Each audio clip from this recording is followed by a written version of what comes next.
Comedic influences. My grandmother was hilarious. My grandmother was so cynical. I'll never get I would expect for you to say like Red Fox or... Well, at that time, you know, Red Fox, of course, people on TV were funny, but you get your funny from people that you're around. Like my grandmother was cynical. My whole family is cynical, except for my grandfather. He just never said anything. But I never get playing baseball, and I had trouble hitting the ball when I was first starting. I said, my grandma said, "Well, you just ain't I'm 9. You know what I'm saying? You're scarring me. You know what I'm saying?" But she was just very cynical with everything, but she kept it, she kept it real for you. Now, as far as comedic influences, Red Fox was the funniest to ever come along. Flip you don't Wilson, have to pick Red Fox because I no, funniest okay. Funny. We always talk about this. He's the funniest person ever on television. Flip Wilson, the Flip Wilson show was the most groundbreaking show that we've ever seen because Flip Wilson had everybody on the show that would guest star, from Frank Sinatra to Sammy Davis Jr. to Red Fox himself, and so those influences were heavy on me because we were a TV family. We watched TV all the time. Okay, one word to describe the people that you just mentioned. Grandma. Huh? One word to describe the people that you just mentioned. Don't act like I'm not fast, Daniel. What? One word to describe Grandma. Wow. How would I describe it? One word. It's tough. It's tough to describe one word. Wait a minute. Let me get Granny. What was the first thing that came to mind? What word? Compelling. She was very compelling. Okay. Yeah. Flip.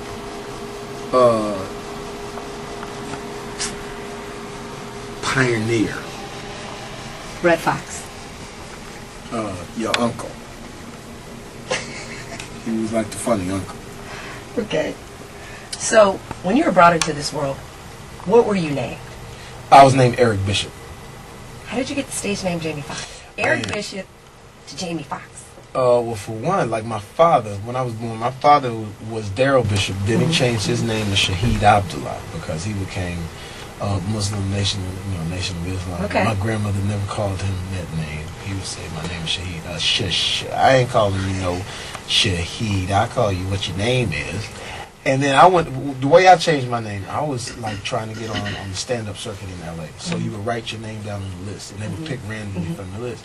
So like 100 dudes would show up at the amateur night. Okay. So I got chosen one time as Eric Bishop. I went up and did a great job, whatever like that. But then I couldn't get back on because the comedians actually ran the list.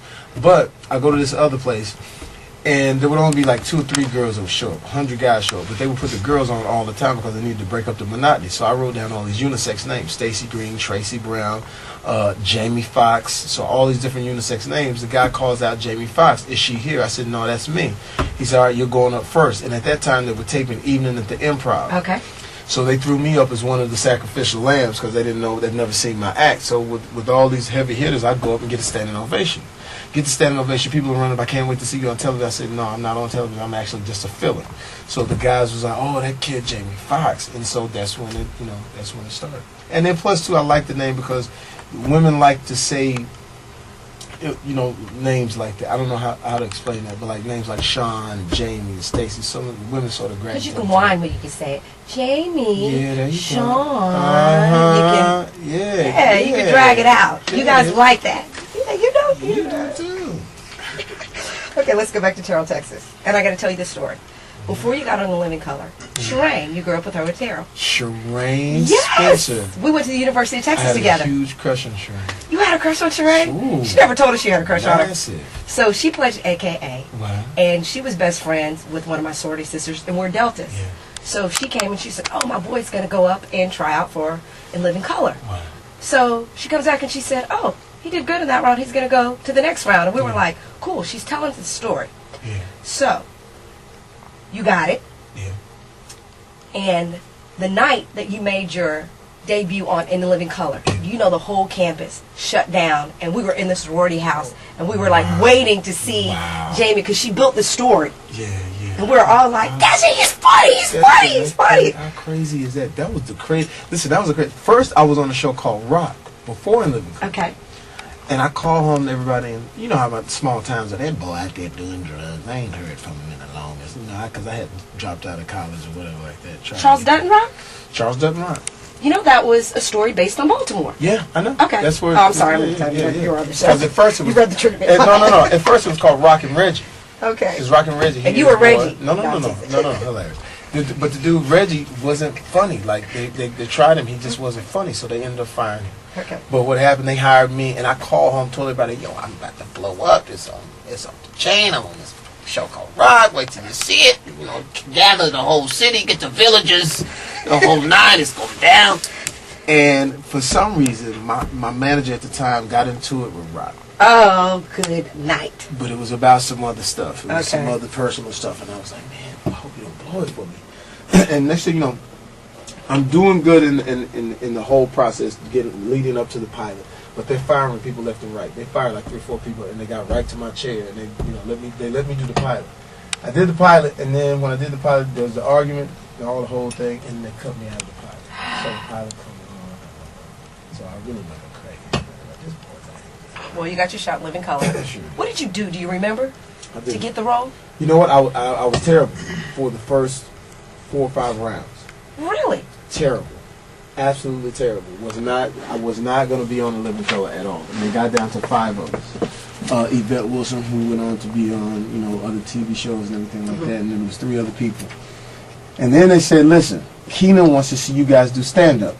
I was the only one that could do stand-up. I said, well, cool. I said, that's why I'm going to catch up. So that night... That's my ish right there. Yeah, that's my thing. So that night at the comedy spot, I show up late on purpose because I wanted to go last. The lady's like, where are you? We're looking for you. Go there. So I go up last. I go on, and I remember putting in my cassette tape. It was a cassette tape. Look out now. So I had a cassette tape to go up on. The cassette tape broke. I go up and I make a joke about the cassette tape, about how, oh man, I have my chance now because I'm pumping gas, whatever it was. But then I do my act, and I never get Sean Wayne, who was way younger than me. Yo, me and Marlon, we're checking you out. You just gotta go up and do your act. You know, Marlon, tell him he should do his act. Just do your act. Don't worry about the characters. So we go up, do my act. We get a standing ovation.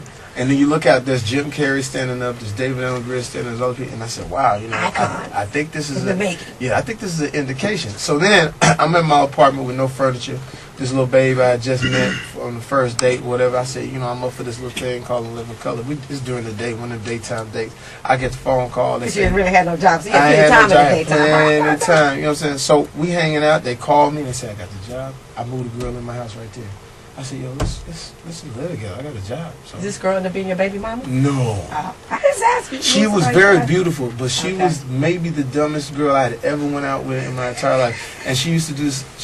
Maybe she might hear this. You know we stream live on the web. She knows because she would go, fuck. I mean, that's the way she would answer questions. Like, almost it sounded like that. Like, we'd be talking about political things. She said, oh, and she tried to try me. Oh, fuck. I said, baby, won't you get some juice or something out of the cookie? But I want to talk about the fuck. No, just and get some juice. Yeah. Just sitting and making love and saying, talk to me, girl. Fuck. You know what? I'm going to turn the lights on. What you doing? I'm watching sports. The lady that was running my apartment complex said, your girlfriend is so beautiful. I said, yeah, but I would never let her meet her. Then when she finally met her, she said, your girlfriend, I met her. You guys were evicted.